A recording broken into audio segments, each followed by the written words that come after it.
If you're buying a car in the near future, you might say to yourself, should I go hybrid or electric? Today we have two premium SUVs to settle that debate with, the Audi Q8 e-tron and the Volvo XC90. So these two cars are premium SUVs, priced at roughly the same, but powered very, very differently. On one hand, you've got a 2-litre plug-in hybrid producing 455 brake horsepower with a 0 to 60 time of 5.1 seconds. This car does not hang about at all. In the same breath, this Audi Q8 e-tron is a fully electric-powered all-wheel drive car with a 95 kilowatt battery producing 340 brake horsepower with a 0 to 60 time of 6 seconds. Still very, very comparative and still very, very fast, but which one will work for you? Up first, the XC90.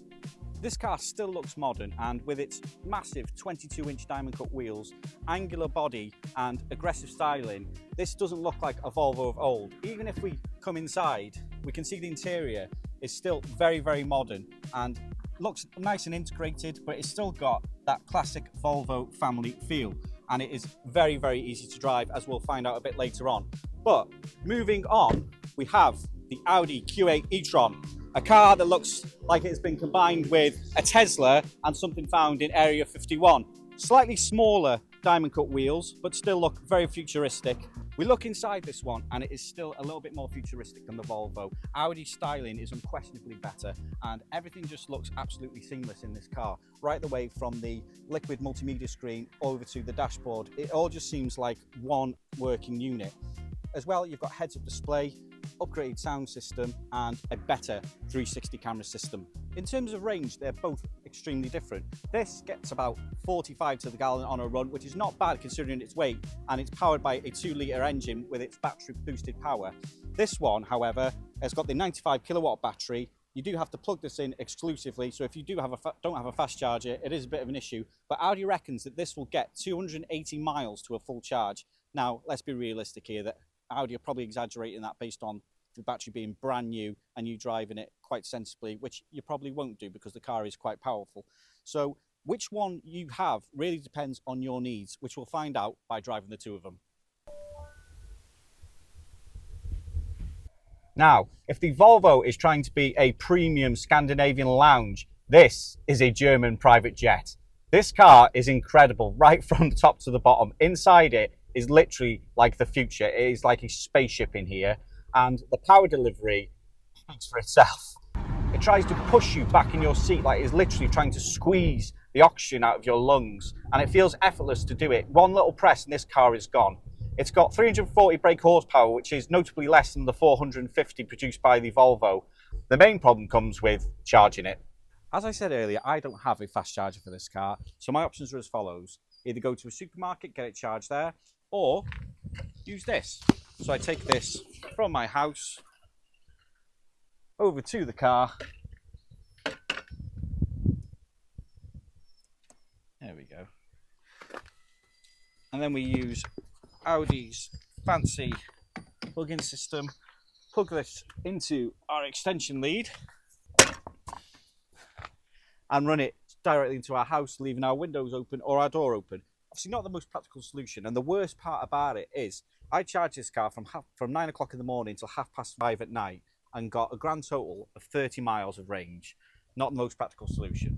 But you cannot argue that this is not an excellent car. It is beautiful throughout. It drives so nice and just feels so planted on the road. Even though it's a big SUV, it doesn't really feel like one.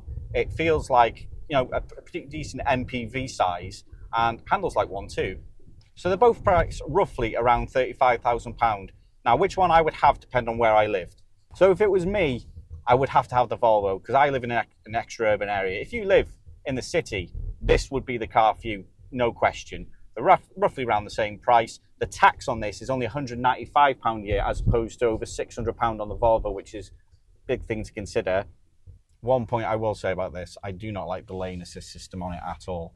The Volvo sort of gently pulls you back into lane, whereas this feels like it's going, 9, get back in your lane! Honestly, I don't think you can go wrong with either. It just depends on where you live and what you want out of a car. Now, let's see what 455 brake horsepower feels like in a moving sofa. Now, the first thing we notice about the Volvo XC90, and this stands for most Volvos to be honest with you, is just how calm they feel. Everything just feels relaxed. It's not trying to be sporty or a performance vehicle. It's just trying to be a nice thing to live with, and it achieves that. The cabin itself is pretty luxurious. You've got a big, massive multimedia screen. The Digidash is nice and easy to read, and the higher driving position just makes you feel like you are really in control of the road. You've got a nice view of everything around you, and it's got nice little mod cons as well, like heated steering wheel, heated seats, everything, which makes you feel like you're in a true luxury vehicle. And the best thing about it, it's got high horsepower, and Greenpeace won't shoot you for owning it because it is a petrol hybrid. That means it relies on its battery and something called an engine. This one is equipped with a 2-litre, and you can take it to a fuel station and just fill it up. I don't know why the government hasn't encouraged this technology as more of a forefront rather than jumping straight to electric, which in my opinion we're just not ready for. In comparison to the Q8, the Q8 is a lot more fancy inside. It's bound to be, it's an Audi. They just get the inside of cars right and the whole driving experience right, to be honest with you. But it's not really trying to be. They're priced relatively the same, but you still get a great load of car for your money. And if I had the option of owning this or a Q8 e-tron, especially living in a rural area, I would choose this every single day.